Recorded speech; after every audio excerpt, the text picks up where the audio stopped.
Каши– это одно из моих самых любимых блюд, думаю, после супа. И сегодня предлагаю вам ознакомиться с кашей из хурмы. Пропорции на 2-3 порции на малую пиалу. Мерная посуда– это пластиковый стакан 150 мл. Мы будем использовать белый круглый рис. 1 стакан нам потребуется на такие пропорции. И мы промываем рис в холодной воде 3 раза, или же столько раз, сколько потребуется до тех пор, чтобы вода оставалась чистой. Хорошо промывать его, перетирая между руками.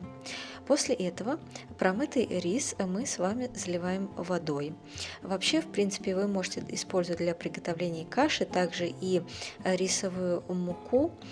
Тогда ее будет не нужно будет проводить все эти процедуры с рисом, и нужно будет ее около 3 столовых ложек, 3-4. Промытый рис мы замачиваем в холодной воде на 2 часа. После этого лично я поступаю так. Я его перемалываю в блендере вместе с водой. Вы можете этого не делать, просто я это делаю для того, чтобы добиться той консистенции, которая мне нравится в каше.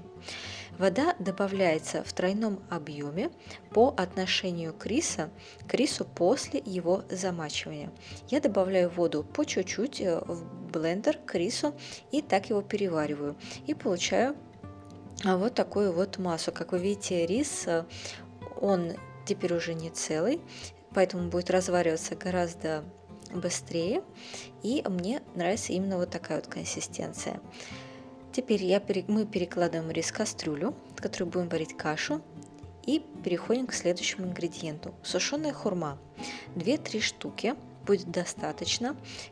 И если у вас нет сушеной хурмы, то можно использовать и такую спелую хурму. Как вы видите, она уже очень-очень мягкая. То есть можно и такую. Тогда ее просто очищаете от кожицы и вынимаете из нее мякоть и используете только мякоть. Я же продолжаю работать с сушеной хурмой. Я снимаю оставшиеся части от листочков и стебля. И, как вы видите, эта хурма, она еще не совсем до конца сушеная, она где-то на середине этого процесса. Поэтому, в принципе, если вы используете очень сильно сушеную хурму, то тогда ее лучше нарезать достаточно мелко. А вот такую хурму можно было бы нарезать крупно. Но я люблю именно когда нарезана мелко, поэтому нарезаю ее мелко, так как эта хурма где-то на средней стадии перед ее засушиванием.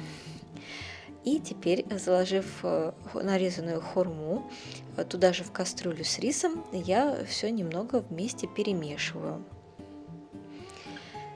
Ставим на огонь кастрюлю с рисом, хурмой и водой и готовим на средне-слабом огне, периодически, собственно говоря, эту массу помешивая. И теперь, пока у нас варится каша где-то в течение 10-15 минут, мы займемся вот чем. Сделаем очень интересную вещь, для которой нам понадобятся сосновые иголки и кедровые орехи. Называется это чат-соль по-корейски. И это может быть очень хорошим и красивым украшением, например, к новогоднему и к рождественскому столу, который одновременно в то же время и угощение, не только украшение. Рассказываю. На остром кончике орешка мы с вами удаляем темный кончик, отломив его ногтем. И затем на острый конец сосновой иглы мы надеваем кедровый орех с той стороны, где отломили ему кончик. И вот что мы с вами получаем. Расскажу интересную историю. Во времена императоров в Корее придворные, которые работали на кухне, они делали это очень часто, потому что это готовилось на праздники, вообще по всяким случаям. Поэтому им для тренинга их заставляли делать это в темноте и с закрытыми глазами, чтобы они могли это сделать очень быстро и без проблем в любых условиях. Вот такие были умелицы. В основном это делают так: надевают на 5 иголочек 5 орешков, затем собирают их вместе и завязывают красной ниточкой или голубой ниточкой. Это обычно так делают на свадьбу, но на торжества можно перевязывать только красной ниточкой. Что мы делаем дальше? Возвращаемся к каше. Готовим мы кашу, доводя ее до желаемой степени густоты. Если вы любите более жидкую, то жидкую, если более густую, то густую. В общем, где-то 10-15 минут. Затем, когда каша готова, мы добавляем в нее мед или сахар, или же соль. Я соль не добавляю, пропускаю. По вкусу я использую в данный момент сосновый мед. Добавив, хорошо перемешиваем и сервируем как обычную кашу.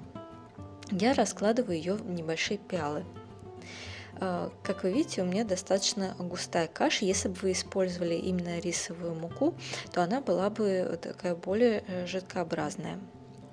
Теперь можно сделать любой желаемый топпинг, например, положить кедровые орехи, как это делаю я. И все, сервируем и подаем к столу. И не забываем про наше украшение, которое не только украшение, но и тоже угощение. Очень интересно есть кедровые орешки, именно подавая их себе в рот на сосновой игле и просто его вот так вот снимаем, можно сказать, зубами, этот орешек с иголочки. Красиво и вкусно. Я очень люблю эту кашу, я вообще люблю хурму. Хурма, кстати, и эта каша будет полезна после того, как пьете алкоголь, чтобы убрать головную боль, еще она полезна для пищеварения. Надеюсь, вам было интересно. Лайкайте, подписывайтесь, оставляйте комментарии. Здесь еще раз приведены способ приготовления и ингредиенты.